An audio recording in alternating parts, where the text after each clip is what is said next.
ولا قوة إلا بالله العلي العظيم. أعوذ بالله من الشيطان الرجيم. بسم الله الرحمن الرحيم. الحمد لله رب العالمين، والصلاة والسلام على أشرف الأنبياء والمرسلين. قال الله في شانه: وما أرسلناك إلا رحمة للعالمين. محبوب رب المشرقين والمغربين وجد الحسن والحسين، المكي المدني القرشي الهاشمي مولانا أبي القاسم محمد.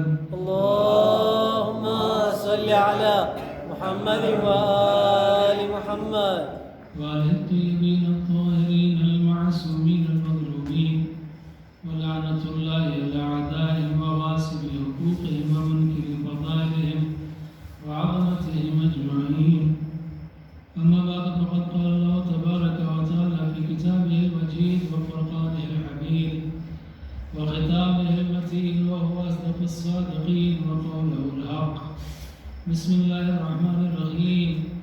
لا إكراه في الدين، قد تبين الرشد من الغي، فمن يكفر بالطاغوت ومن يؤمن بالله فقد استمسك بالعروة الوثقى لا انفصام لها، والله سميع عليم.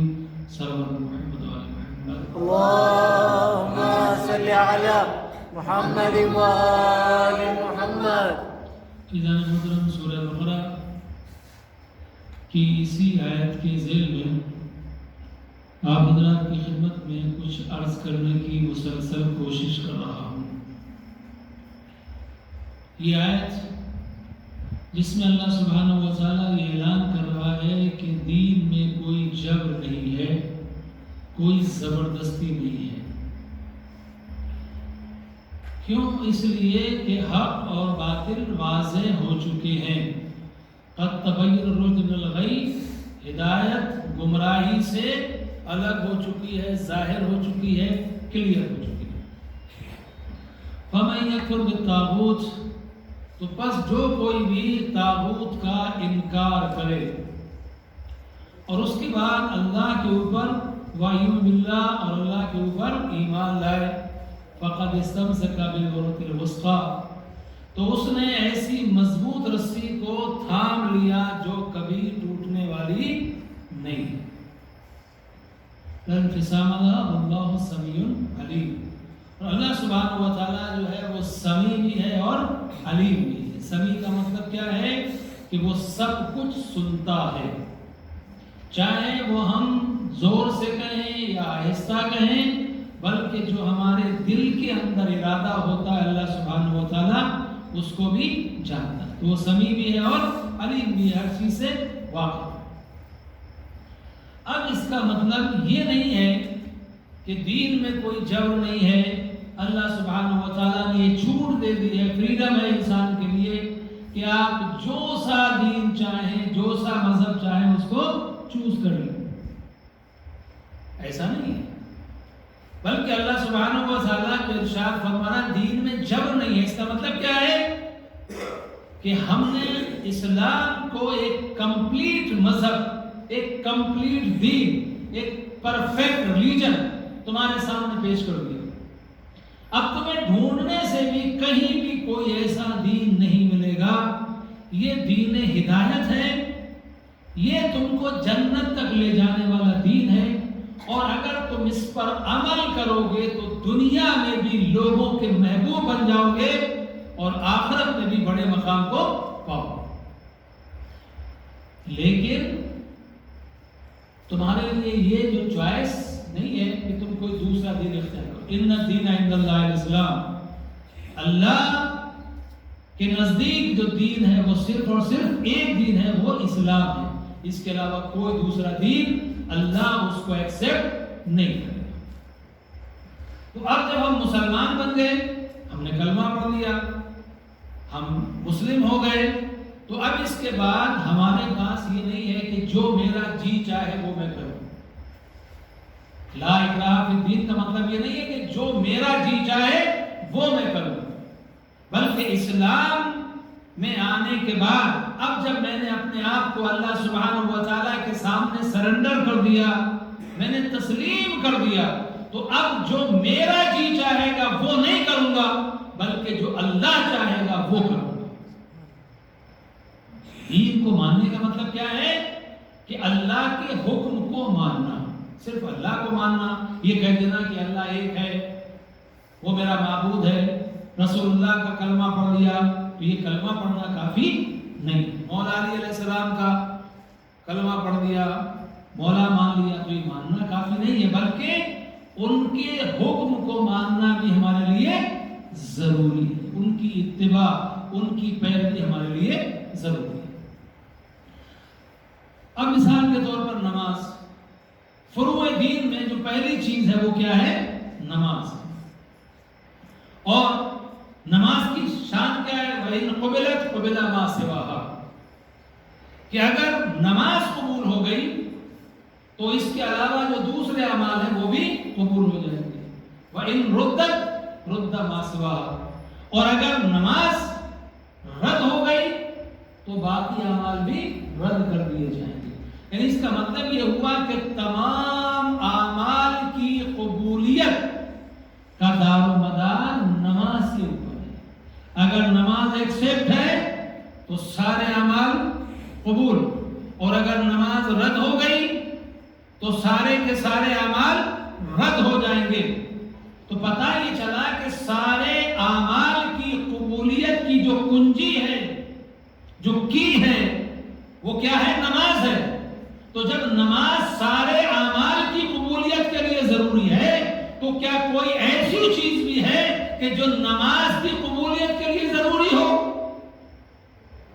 امام شافعی نے کہا، اے اہل بیت رسول، آپ کی اس سے بڑی اور شان کیا ہوگی کہ جس نماز میں آپ پہ درود نہ پڑھا جائے وہ نماز قبول نہیں ہوتی۔ تو معلوم یہ ہوا کہ تمام اعمال کی قبولیت کے لیے نماز کا قبول ہونا ضروری ہے، اور نماز کے قبول کے ہونے کے لیے اہل بیت کی محبت ضروری ہے۔ صلوات محمد و آل محمد، اللہم صلی علی محمد و آل محمد۔ تو جناب محترم، اب ظاہر سی بات ہے کہ اگر ہم کو دین لینا ہے، ہم کو شریعت لینا ہے، کہاں سے لیں گے؟ ہم رسول اللہ سے لیں گے۔ رسول اللہ کے بعد جنہیں رسول اللہ نے اپنا وصی بنایا ہے، اپنا جانشین بنایا ہے، بتایا ہے، اللہ نے بنایا، رسول اللہ نے بتایا، ان سے ہم دین کو لیں گے۔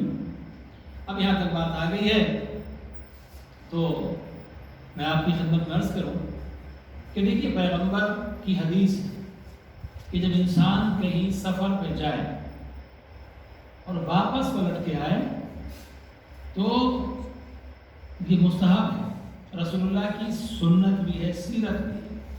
تو کیا ہے کہ وہاں سے کچھ تحفے لے کے آئے، آپ اپنے گھر واپس آئے، بچوں کے لیے کچھ تحفہ لے کے آئے۔ اور ایک بات یہاں بیچ میں آ گئی ہے، اگرچہ موضوع نہیں ہے، کہ حدیث میں یہ بھی ہے کہ جب آپ گھر میں آئیں اور اگر آپ کے بیٹا بھی ہے اور بیٹی بھی ہے تو پہلے تحفہ کس کو دیں؟ بیٹی کو دیں۔ لوگ کہتے ہیں کہ اسلام میں عورت کا مقام نہیں ہے، لڑکی کو بس سمجھتے ہیں، لیکن اسلام کیا بتا رہا ہے کہ جب گھر میں آؤ تو پہلے جو چیز لے کے آئے ہو، تحفہ لے کے آئے، گفٹ لے کے آئے ہو، پہلے بیٹی کو تو اس کے بعد بیٹی۔ تو اب رسول اللہ نے کیا کہا کہ جب سفر سے واپس آؤ تو تحفہ لے کے آؤ۔ تحفہ دینے سے، ایک دوسرے کو تحفہ لینے اور دینے سے کیا ہوتا ہے؟ محبتوں میں اضافہ ہوتا ہے۔ تو پیغمبر نے یہ بتایا کہ سفر پہ جب جاؤ واپس آؤ تو کچھ تحفہ لے کر آؤ۔ اب رسول اللہ نے ایک سفر کیا، پیغمبر نے ایک سفر کیا، ایک جرنی تھی ان کی، جو سفر بے مثال تھا، لاجواب تھا، ایسا کوئی سفر کسی کا نہیں ملتا، کسی نبی، کسی رسول کا ایسا سفر نہیں ہوا، کسی انسان کا ایسا سفر نہیں ہوا جیسے رسول اللہ کا ہوا۔ کیسے؟ سبحان الذی اسری بعبدہ لیلا من المسجد الحرام الی المسجد الاقصی۔ پاک و پاکیزہ ہے وہ خدا جو لے گیا اپنے بندے کو راتوں رات مسجد الحرام سے مسجد اقصی کی طرف. اب میں آگے کی باتیں چھوڑ رہا ہوں کیونکہ مجھے معراج نہیں پڑھنی, مجھے اپنے مطلب کی بات نکالنی. تو رسول اللہ گئے سفر پہ گئے. تو سفر کیسا تھا؟ بے مثال لاجواب سفر. کہ سفر پر گئے, پہلا آسمان, دوسرا آسمان, تیسرا آسمان, چوتھا آسمان, پانچواں آسمان, ساتواں آسمان, بیت المعمور, اور اس کے بعد سدرۃ المنتہا, پھر اللہ سبحانہ و تعالیٰ سے گفتگو. یہ سب کچھ ہوا اور اس کے بعد نبی واپس آ گئے. نہیں, اس سے پہلے بیت المقدس میں گئے, وہاں انبیاء کو نماز پڑھائی, سارے نبیوں سے پیغمبر کی ملاقات ہوئی. اتنا سارا جو ٹائم گزرا, کتنا وقت لگا؟ وقت کتنا لگا؟ تو کہا کہ زنجیر در ہلتی رہی. دروازے میں جو سانکر گجراتی میں سانکر, تو وہ در جو زنجیر در تھی, دروازے کی زنجیر, وہ ہلتی رہی. وضو کا پانی بہتا رہا, بستر کی گرمی باقی رہی. نبی گئے بھی اور آ بھی گئے. اب کوئی کہے کہ صاحب کیسے آ گئے, یہ کیسی باتیں کر رہے ہو, ہوا میں اڑا رہے. نہیں, ہوا میں اڑانے والی بات نہیں, میں نہیں کہہ رہا ہوں. یہ نبی نے نہیں کہا کہ میں گیا, اللہ نے کہا سبحان الذی اسری بعبدہ, پاک و پاکیزہ ہے وہ خدا جو لے گیا اپنے بندے کو. یعنی یہاں پر معلوم ہوا کہ کمال مصطفیٰ کی بات نہیں ہے بلکہ قدرت خدا کی بات ہے. اب اگر کوئی انکار کرے کہ امپوسیبل ہے تو وہ نبی کی معراج کا انکار نہیں کر رہا ہے بلکہ اللہ کی قدرت کا انکار کر رہا ہے کہ اللہ قادر نہیں ہے اس بات کے اوپر. بہرحال میں نے کہا مجھے معراج نہیں پڑھنی ہے. تو اب خیر گئے. اب وہ جبریل جو ساتھ میں تھے, حضرت جبریل, چلتے رہے, مقام آیا, اسے کہتے سدرۃ المنتہا. وہاں جانے کے بعد ٹھہرے. رسول اللہ نے کہا چلو ساتھ میں. کہا نہیں, اب اس کے آگے میں نہیں جا سکتا. اگر میں نے ایک قدم بھی آگے بڑھایا تو میرے بالوں پر چل جائے. یہ وہ جگہ ہے, اس سے آگے آج تک نہ کوئی نبی گیا ہے, نہ کوئی وصی گیا ہے, نہ کوئی ملک گیا ہے. بس یہ آپ کی خاصیت ہے. رسول اللہ گئے.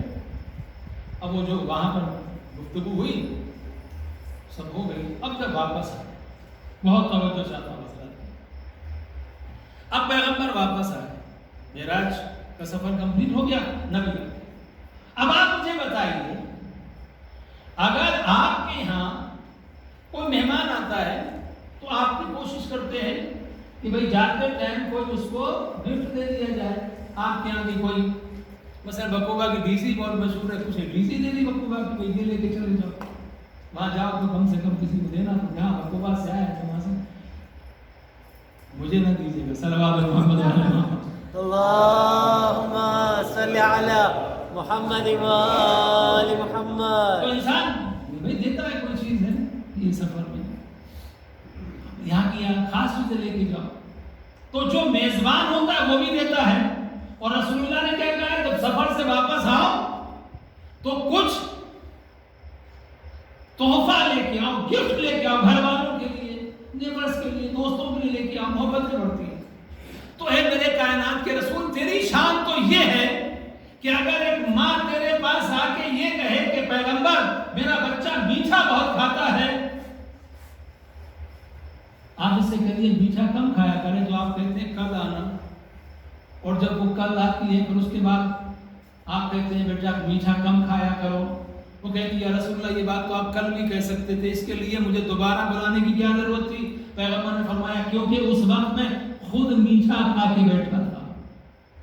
جب میں خود میٹھا کھائے بیٹھا ہوا تھا, اس زبان سے کہتے بچے سے کہتا میٹھا کم کھایا کرو. اس کا مطلب کیا, پہلے عمل کرو اس کے بعد دوسرے کو نصیحت کرو.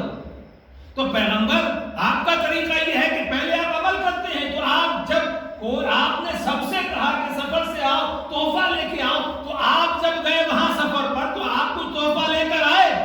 پیغمبر نے کہا تحفہ تو لے کر آیا ہوں, گفٹ لے کے آیا ہوں, لیکن ایک بات یاد رکھ, اگر میں گفٹ کوئی ایسا لاتا جو آنے کے بعد مکے کے مسلمانوں کو تو ہوتا کیا کہ جو بعد میں آنے والے مسلمان تھے وہ یہ کہتے رسول اللہ گئے تو تھے معراج پر، لیکن جو گفٹ لے کر آئے وہ صرف اس زمانے کے لوگوں کے لیے لے کر آئے، ہم تو خالی ہاتھ رہ گئے، ہمیں تو کچھ ملا نہیں۔ لہذا پیغمبر ایسا گفٹ لے کر آئے کہ اس زمانے کے لوگوں کے لیے بھی ہو، بعد کے لوگوں کے لیے بھی ہو، قیامت تک کے لیے بھی ہو، مکے والوں کے لیے بھی ہو، مدینے والوں کے لیے بھی ہو، انڈیا والوں کے لیے بھی ہو، پاکستان والوں کے لیے بھی ہو، افریقہ والوں کے لیے بھی ہو، یورپ والوں کے سب کے لیے کا کون سا گفٹ ہے؟ گھر گھر پیسے بانٹیں گے؟ نبی نے کہا ہاں میں گفٹ لے کر آ رہا ہوں، اور اتنا قیمتی گفٹ لے کر آ رہا ہوں کہ اس سے اچھا کوئی گفٹ ہو ہی نہیں سکتا۔ کیا ہے؟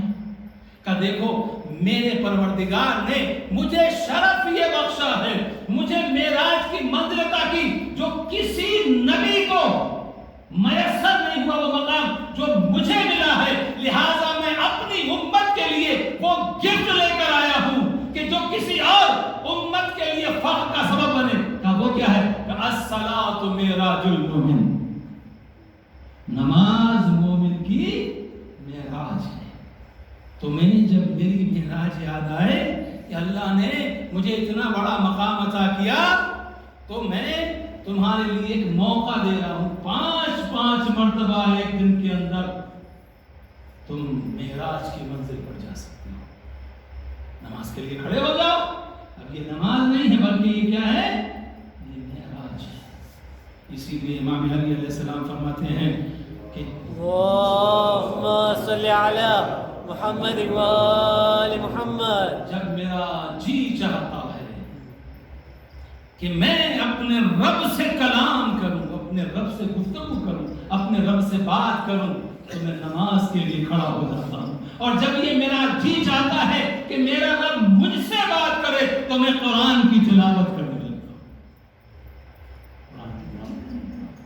تو اس مطلب یہ اب آپ دیکھیے تھوڑا سا، اگر آپ میرے قریب ہیں تو میں عرض کروں آپ کی خدمت میں کہ آپ پریکٹیکلی دیکھیے، آپ نے نماز شروع کی۔ نماز میں ایک سورہ ہے جو سب کے لیے لازمی ہے، کمپلسری ہے، جس کے بغیر نماز نہیں ہوتی، سورہ الحمد، لا صلاۃ الا بفاتحۃ الکتاب۔ سورہ حمد کے علاوہ کے بغیر کوئی نماز نہیں ہوتی۔ 4 رکعت کی نماز میں بھی کم سے کم 2 رکعت تو پڑھنا واجب ہے۔ آپ نے سورہ الحمد شروع کیا، کیا کہا؟ بسم اللہ الرحمن الرحیم، الحمدللہ رب العالمین، تمام تعریفیں ہیں اس خدا کے لیے جو عالمین کا رب ہے، یونیورس کا رب۔ اچھا وہ کون ہے؟ الحمدللہ رب العالمین، تمام تعریفیں ہیں اس خدا کے لیے، یعنی جو بات ہو رہی ہے، جس کی بات کر رہے ہیں وہ دور ہے، اس خدا کے لیے تمام تعریفیں۔ کون سا خدا؟ اور رحمان الرحیم، وہ رحمان بھی ہے اور رحیم بھی ہے۔ مالک یوم الدین، وہ ڈے آف ججمنٹ کا ماسٹر ہے، مالک ہے قیامت کے دن کا۔ یہاں تک بات ہوئی، یہاں تک بات ہو رہی غائب میں۔ اب کیا کہا؟ ایاک نعبد و ایاک نستعین، یہ میرے پروردگار ہم تیری ہی عبادت کرتے ہیں اور تجھ سے ہی مدد چاہتے ہیں۔ اس کا مطلب کیا ہوا؟ بات ہوئی تھی وہ آگے بڑھے تو، یعنی اس کا مطلب یہ کہ اب بندہ اتنا قریب ہو گیا اللہ سبحانہ و تعالیٰ سے کہ ڈائریکٹ بات ہو رہی ہے، تیری عبادت کرتے ہیں، تجھ سے ہی مدد چاہتے ہیں۔ تو اس مطلب یہ مومن کے لیے نماز جو ہے، ظاہر سی بات ہے کہ کوئی بھی مومن ایسا نہیں ہو سکتا کہ جو خاص طور سے جو مولا حسین کا چاہنے والا ہو، ماتم دار ہو، رونے والا ہو، امام حسین کی عظمت کو جاننے والا ہو، کہ وہ نماز نہ پڑھے۔ لیکن نماز پڑھنا ایک چیز ہے، اور اس خیال کے ساتھ نماز پڑھنا کہ میں کتنی بڑی عبادت کو انجام دینے کے لیے جا رہا ہوں، کتنا بڑا کام کرنے کے لیے جا رہا ہوں، کتنا بڑا شرف ہے، یعنی میں بوجھ سمجھ کے نماز کو نہیں بلکہ شرف سمجھ کر، یہ میرے لیے اللہ کی بلیسنگ ہے کہ مجھے نماز پڑھنے کا موقع ملا ہے۔ یہ سمجھنے کے بعد انسان جب مصلی پر کھڑا ہو تو پھر نماز کی جو کیفیت ہوتی ہے وہ کیفیت ایک الگ ہوتی ہے، پھر نماز معراج بن جاتی ہے، نماز نہیں رہتی بلکہ معراج بن جاتی ہے۔ اللہ محترم، تھوڑا سا میں آپ کا وقت دینا چاہتا ہوں. ایک عالم نے ایکسپلین کیا اپنے الفاظ کے اندر, وہ میں آپ تک بات پہنچا رہا ہوں کہ اگر آپ نماز کو تھوڑا اس انداز سے دیکھیں, نماز پڑھنے والا نماز پڑھنے کے لیے کھڑا ہوا, کیوں کھڑے ہوئے ہو؟ نماز پڑھنے کے لیے. کون سی نماز ہے پڑھنا؟ کس کے لیے؟ اللہ کے لیے. اور بتا نہیں. اب اس کے بعد جب اللہ اکبر, تکبیرۃ الاحرام, نماز سٹارٹ ہو گئی. اب کہا اللہ اکبر, تو یہ ہاتھ بلند ہو کے کہاں تک آئے؟ کانوں تک. کہا اللہ اکبر, یعنی اس کا مطلب کیا؟ پروردگار ساری دنیا پیچھے رہ گئی.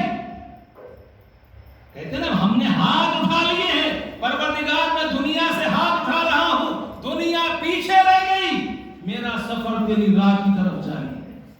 اب جب ایسی نماز ہوگی تو پھر نماز میں دنیا کا خیال نہیں آئے گا بلکہ معبود کا خیال ہے. اچھا, نماز پڑھی, اس کی نماز کیا پڑھ رہے ہیں؟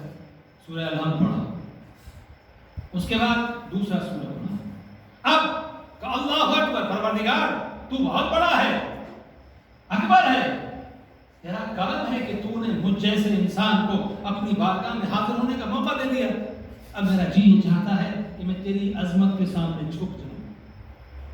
اور جب عظمت کے لیے جھکا, رکوع ہوا, جب رکوع کر چکا تو اس کے بعد میں کہا کیا سمع اللہ لمن حمیدہ, یہ جو میں نماز پڑھ رہا ہوں یہ ایسا نہیں کہ بس میں پڑھ رہا ہوں, جس خدا کی میں نے حمد کی ہے وہ سن رہا ہے. اچھا, مجھ گناہگار کی حمد کو خدا سن رہا ہے تو چلو پھر سجدہ ہو جائے. سبحان ربی الاعلی وبحمدہ, سجدہ ہو گیا. پروردگار تو نے مجھ جیسے گناہگار انسان کو اپنی بارگاہ میں سجدہ کرنے کا موقع دیا. اللہ اکبر. پھر اس کے بعد گناہ کو یاد کیا, استغفر اللہ ربی واتوب الیہ, پھر اللہ اکبر کہہ کے دوبارہ سجدے میں چلا گیا. اور اس کے بعد اب جب نماز کمپلیٹ ہونے کے لیے آئی, معبود نے پوچھا نماز کس کے لیے پڑھی؟ نماز کس کے لیے؟ اشہد ان لا الہ الا اللہ وحدہ لا شریک لہ.